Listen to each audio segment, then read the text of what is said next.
We're going to teach you today about lighting ratios. The lesson's about to start, but you better jump over really quick to theslanted and sign up to win this Tamron 85mm 1.8 lens. Get over there.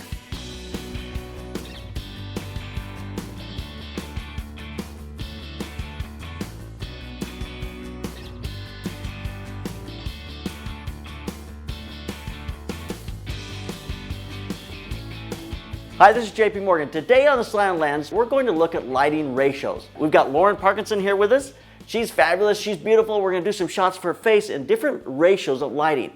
What does that all mean? A 1-to-1 ratio just simply means that the highlight and the shadow are equally exposed. So a 1-to-1 ratio is pretty much flat. There is no shadow with a 1-to-1 ratio. A 2-to-1 ratio simply means that your highlight side is one stop brighter than your shadow side. Because photography is done in divisions of 2, when you go up one stop, it goes from 2-to-1 to 4-to-1. A 4-to-1 ratio means that the shadow side is 2 stops darker than the highlight side. An 8-to-1 ratio is that your highlight side is 3 stops brighter than the shadow side. Why do we need to know that? What does that mean? It's so much quicker to work when you're using a light meter, and I use the Illuminati meters just because it's just simple, because I can put 2 or 3 of them up and very quickly I can move from one ratio to the next by looking at the different meters in the set. Also, they're extremely cheap. I know everyone on the channel complains that $300 is not cheap, but compared to an $1,800 or $1,500 or $3,000 light meter, color meter, $300 is very cheap. So let's talk about the proper way to use a light meter. In our case, 2 light meters with the Illuminati. We're going to place 1 meter on the highlight or the key light side of the image. I'm going to get that as close as I can to the subject matter, so it's just out of the frame. And I'm going to turn it just slightly towards the key light because I want it to primarily just read the light that's going to fall on the subject from the key light. Then I'm going to take a meter and I'm going to place it on the left-hand side.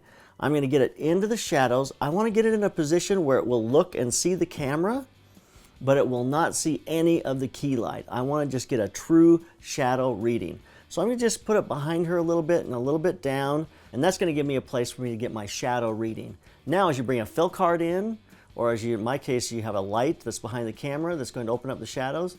As you change that light, you'll be able to get a reading in the shadow area, and it'll tell you what your ratio is as it gets brighter or darker. That shadow reading is going to be the constant.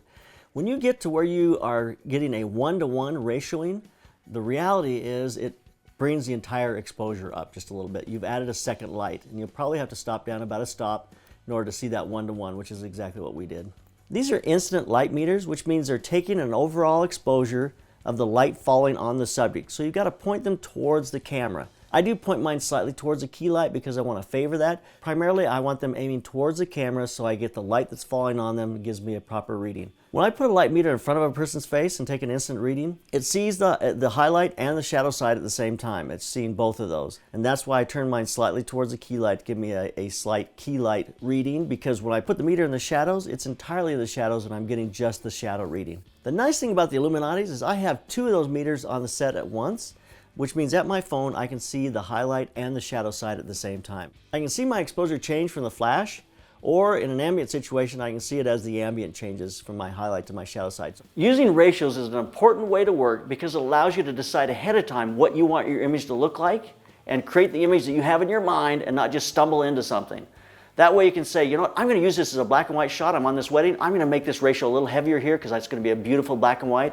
And you get your shots and then you move on to the next one. I'm going to bring my ratios up a little bit here because I want this to be the beautiful moment where the bride and the groom are kissing for the first time, and I want this to be really bright and airy. So you start making those decisions based on the ratio of the light you're going to use in the set. You can pre-visualize that, execute it quickly, and have those in the end get exactly what you want. It's also important to understand that when you're creating ratios is that everything around you is starting to create a fill light. Right here in this room, we've got a white ceiling, we've got a white wall, actually a yellow wall, which is even worse. So we've got different walls here. So all we can do is put a black up to kill all the other bounce in the room so that we now have complete control of the shadow light. So it's important to understand that you've got to control the surfaces around your subject matter. It's really important to understand about ratios is that there is no correct answer here. I've seen some very beautiful portraits done of the CEO of Coca-Cola with a very strong light, much darker than you would usually see, but it worked for him. They turned it into black and white. A flat ratio of 1-to-1 looks terrible in black and white. A heavier ratio, a 4-to-1 or 8-to-1, works fabulous in black and white. It helps bring out the texture and the depth of the image. It looks better when it's not so flat. Understanding ratios and how you're going to use them in the end, whether it's all digital or not, whether you're going to make these into black and white or you're going to make them into color, will allow you to make the correct decision on set that'll give you the image that you want. So there's a 1-to-1 ratio on Lauren's face. You can tell because there's absolutely no shadow whatsoever. So there's a 2-to-1 ratio, or there's only 1 stop difference between our highlight and our shadow. So there's a 4-to-1 ratio, or 2 stops difference between our highlight or our key light side and our shadow side.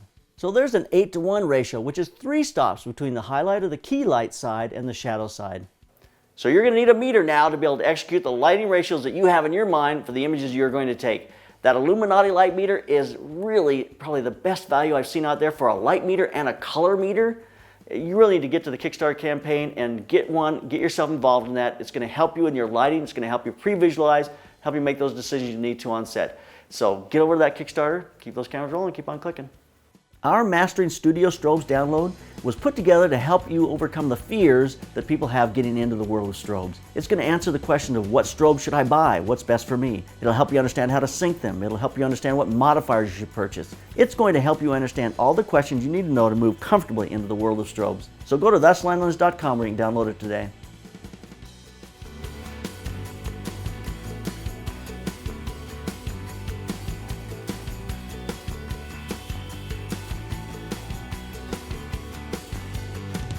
I'm ready for my close-up, Mr. DeMille.